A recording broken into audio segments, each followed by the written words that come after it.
എസ്തപ്പാൻ ചേട്ടന് നമ്മുടെ ക്ലാരയെ അടുത്തറിയാമല്ലോ. എരപ്പാളി, ആ പെഴയത്തോടടുത്ത് ഞാനെപ്പോഴാ അടുത്തത്? അല്ല, ആളെ അറിയാമല്ലോ എന്ന് പറയായിരുന്നു. അവളെ ആരാ അറിയാത്തത്? തന്തയില്ലാത്തൊരു കൊച്ചിനെ പറ്റവളല്ലേ? ആന്നേ. നമ്മുടെ മോന് വല്ല കാര്യമുണ്ടോ ആ കൊച്ചിനെ മാമൂദിസ മുക്കിക്കാൻ? ടീച്ചർ മുക്കിച്ചോ? അതേ റീതാ ചേട്ടത്തി പള്ളിമേടെ കയറി വന്ന് അച്ഛനെ ഭീഷണിപ്പെടുത്തി. മാമൂദിസ മുക്കി കൊടുത്തില്ലെങ്കിൽ കുട്ടി കുടലെടുത്തോളെന്ന് പറഞ്ഞു. ടീച്ചറോ? അതേന്ന്. അച്ഛൻ പാവമല്ലേ, അത് ഞാൻ പേടിച്ച് മാമൂദിസ നടത്തി കൊടുത്തു. കേട്ടോടി നിന്റെ മോന്റെ ഗുണവധികാരം. ഇയാള് കള്ളു കുടിച്ചോണ്ട് വന്നിരുന്ന ഏഷണി പറയുക. ഞാൻ എന്തിനാ ഏഷണി പറയുന്നത്? ടീച്ചർ എവിടെ വേണമെങ്കിലും പോയി വഴക്കുണ്ടായിക്കോട്ടെ. പക്ഷെ പള്ളിക്കാരത്തിൽ തൊട്ട് കളിക്കുന്നത് ഈത്തക്കളിയാണെന്ന് പറയാനാ ഞാൻ വന്നത്. തോമാ, എന്റെ മോൻ വരുമ്പോ ഞാൻ ഇക്കാര്യം അവനോട് ചോദിക്കും. നീ പറഞ്ഞത് കള്ളമാണെങ്കിൽ ഞാൻ അവനെ നിന്റെ വീട്ടിലോട്ട് അയക്കും. എന്റെ പൊന്നു ചേട്ടത്തി, ദൈവത്തെ ഓർത്ത് അത് മാത്രം ചെയ്യരുത്. അവൻ വന്നാ എന്നെയും കൊന്ന് പെരക്ക് തീ മറ്റേ പോവുള്ളൂ. അപ്പൊ നീ പറഞ്ഞത് കള്ളമല്ലേ? എന്റെ ശുദ്ധഗതിക്ക് ഒരു മണ്ടത്തരം പറഞ്ഞു പോയതാ. അയ്യോ,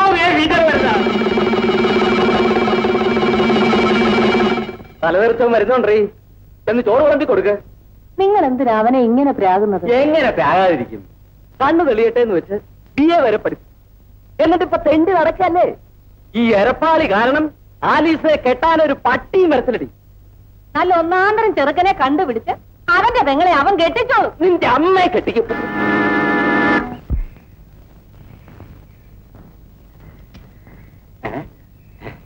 പെണ്ണിന്റെ കണ്ണിനകത്തൊരു ഞെക്കുവിളക്കുണ്ട്, അത് കണ്ണിലടിച്ചാൽ പിന്നെ കാണാ കുടുക്ക് തന്നെ.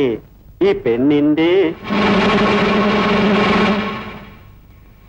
ആ പെണ്ണെ കാണുന്നറിയാമോ? ടീച്ചറിന്റെ പെങ്ങളാ. അയ്യോ, ചതിച്ചല്ലോ ഭഗവാനെ.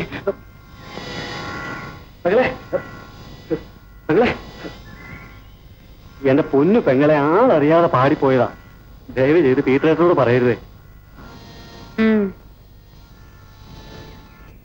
അശ്വതിയുടെ അച്ഛനുള്ള കാലത്ത് ചാക്കോ മുതലേ അവിടെ താമസിക്കാൻ സ്ഥലം തന്നത്. ഈ വീട് ഞങ്ങൾ വെച്ചതാ. ചുറ്റും കാണുന്ന ദേഹണ്ണവും ഞങ്ങളുടേതാ. അതൊക്കെ ശരിയായിരിക്കും. പക്ഷെ ഇപ്പൊ ഈ സ്ഥലം ഞാൻ ചാക്കോ മുതലാളിയോട് വിലക്ക് വാങ്ങിയിരിക്കുക. അതുകൊണ്ട് ഞങ്ങൾ ഈ വീട്ടിൽ വറുങ്കയോട് ഇറങ്ങി പോണം എന്ന് പറയുന്നത് എന്ത് ന്യായമാ? ടീച്ചറിന് ന്യായമൊന്നും പഠിപ്പിക്കണ്ട. മര്യാദയ്ക്ക് വീട് ഒഴിഞ്ഞിരുന്നാണ് നല്ലത്. ഇതിനൊരു തീരുമാനം ഉണ്ടാകാതെ ഞങ്ങൾ ഈ വീട്ടിൽ നിന്ന് ഇറങ്ങില്ല. ഇറങ്ങിയില്ലല്ലേ? അകത്തെ സാധനങ്ങളൊക്കെ എടുത്ത് പുറത്തിടാ. അയ്യോ, ഈശ്വരൻ നിരക്കാത്ത പ്രവൃത്തി ചെയ്യരുത്. അങ്ങോട്ട് മാറി നിൽക്കണല്ലേ? നോക്കി നിൽക്കാതെ അകത്ത് എല്ലാ സാധനങ്ങളും എടുത്ത് പുറത്തിടാ.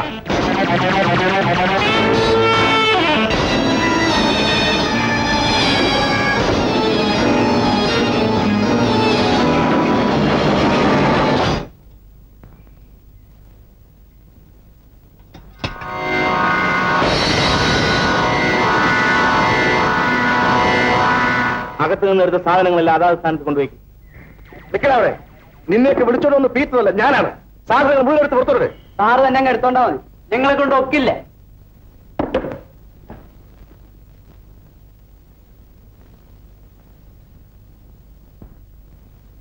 നിനക്കൊക്കെ പേടിയാണെങ്കിൽ ഞാൻ എടുക്കാം. ഉണ്ണേ,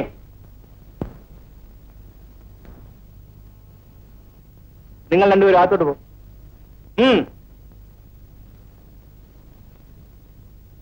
ഈ പടി കടക്കുകയോ അവരുടെ ഏതെങ്കിലും സാധനങ്ങൾ തൊടുകയോ ചെയ്യരുത്. തൊട്ടാതെ എന്ത് ചെയ്യും?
ടീച്ചർ, എന്താ ഇത്?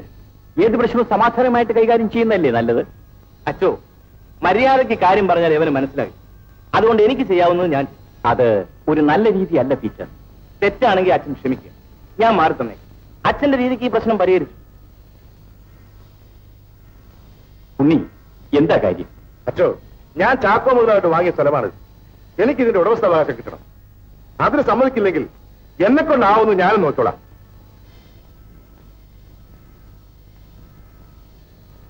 ലക്ഷ്മിയമ്മേ, എന്താ പ്രശ്നം?